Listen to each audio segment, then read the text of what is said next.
आप सभी को मेरी राम राम। हरिभूमि न्यूज बुलेटिन में आपका स्वागत है।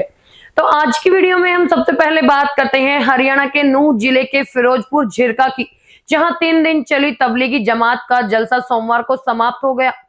अंतिम दिन यहां मुस्लिम समाज से 10 लाख से भी ज्यादा लोग पहुंचे। पंडाल से बाहर फिलिस्तीन के समर्थन में सेव गाजा और इजरायली प्रोडक्ट के बायकॉट के बैनर लहराए। वही हजरत मौलाना साद ने मंच से साफ संदेश दिया कि हम भारत में रहते हैं और यहाँ के कानून हमें मानने होंगे। सच्चा मोमिन ऐसा कोई काम नहीं करता जिससे किसी भी भावनाओं को ठेस पहुंचे और जो कानून के खिलाफ हो। इस्लाम देश से बगावत की इजाजत नहीं देता और इस्लाम को मानने वाला लोग गलत काम नहीं कर सकता। मौलाना साद ने जलसे में इंसान की खैर के लिए दुआएं कराई। अब बात करते हैं बिजली निगम में हुए बड़े घोटाले की। हरियाणा में 57,717 उपभोक्ताओं को गलत बिजली बिल बांट दिए गए। किसी आम आदमी का बिल 78 लाख भेज दिया गया तो किसी का 30 लाख।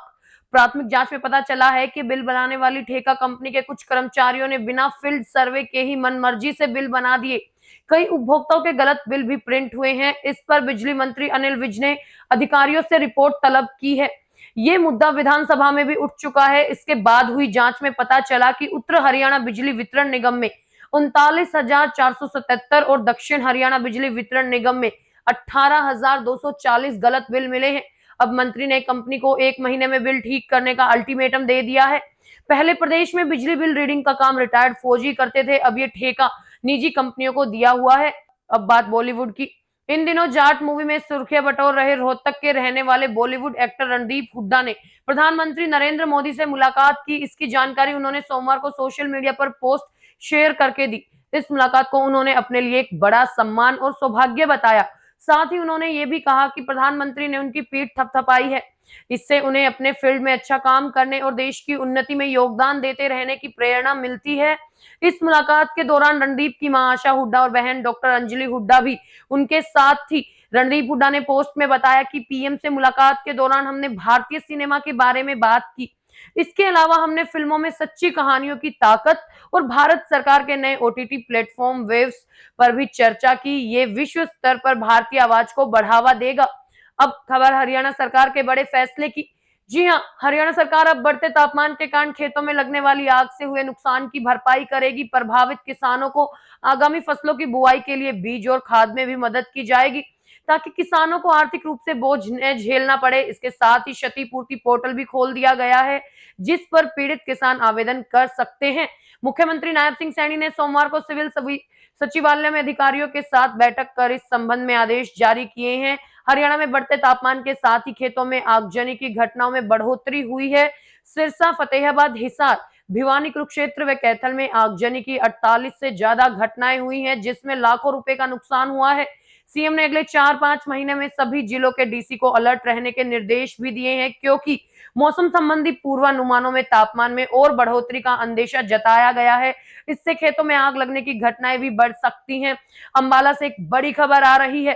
पूर्व मंत्री व भाजपा नेता असीम गोयल के खिलाफ अंबाला में सैकड़ों पोस्टर चस्पा किए हैं। गांव बहबलपुर के परिवार ने राष्ट्रपति से इच्छा मृत्यु या फिर न्याय दिलाने के लिए पत्र लिखा है और साथ ही इसके पोस्टर लगाए हैं। ये मामला जमीन विवाद से जुड़ा है। परिवार का दावा है कि वो कोर्ट में केस जीत चुके हैं, लेकिन असीम गोयल के इशारे पर उनके खिलाफ झूठे केस दर्ज करवाए जा रहे हैं। वही भाजपा नेता असीम गोयल ने कहा कि इस मामले से मेरा कोई लेना देना नहीं है।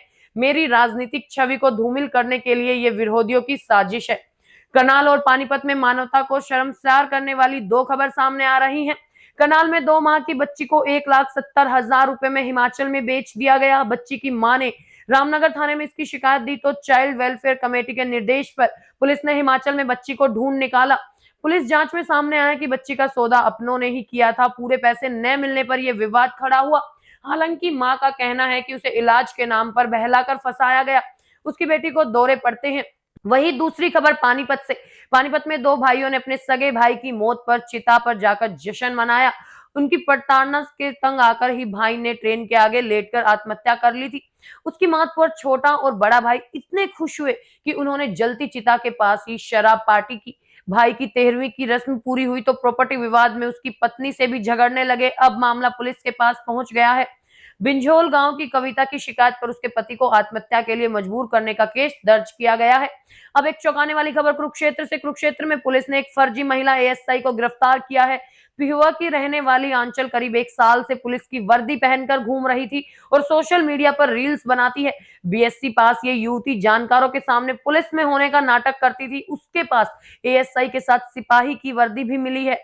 उसे परिवार से बेदखल किया हुआ है, जिस वजह से वो अकेली ही रहती है। उसकी एक सहेली 2 दिन पहले लापता हो गई तो उसने पूछताछ के लिए थाने बुलाया गया। यहाँ भी उसने वर्दी की धौंस जमानी चाही, लेकिन पकड़ी गई। अब उसे गिरफ्तार कर जेल भेज दिया गया है। हरियाणा की ऐसी ही मुख्य खबरों से जुड़े रहने के लिए हमारे चैनल पर बने रहिए। वीडियो अगर पसंद आया हो तो इसे लाइक करें, शेयर करें, सब्सक्राइब करें। खबर को अगर विस्तार से जानना है तो हरिभूमि अखबार पढ़ें या फिर हरिभूमि वेबसाइट पर जाएं।